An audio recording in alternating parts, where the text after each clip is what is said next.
shpeshherë kur un kam diskutim me këta futbollistë ri, jo u them që të lloj gjëje. Teknika e goditjes edhe gjithçka perfeksionohet.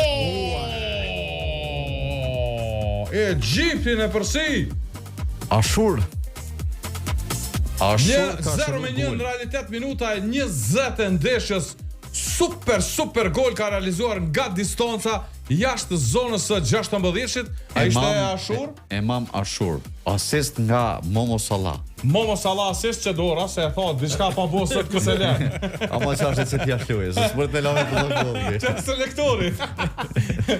Okej, me asist miri, rre. Çfarë konkretizimi, Konkretizim perfekt. Edhe një herë shohim. Këto vjen pasimi. Sa bukur. E pranon topin, jashtë 16-shit goditje tepër e fortë, nuk arrin ta mbrojë një portier edhe pse topin e kishte afër si puna e Thibaut Courtois. Me që tash shumë postime ndodhin për stërvitjeve të skuadrave, ta garantoj që kjo është ai lloj ekzemplari atyre goditjeve të lojtarëve për cilat kesh të fol. Domethënë kur lojtari e krijon me automatizëm pozicionimin që është para 16 metrshit, e din ku është porta dhe din kondin e goditjes, që kjo është kur e përsërit 500 herë çdo javë, kushtimisht po them, fillon automatizohet në tru dhe prandaj neve na u duket sa lehtë i dhon gollat ata. Po s'është lehtë, është profesionalizëm.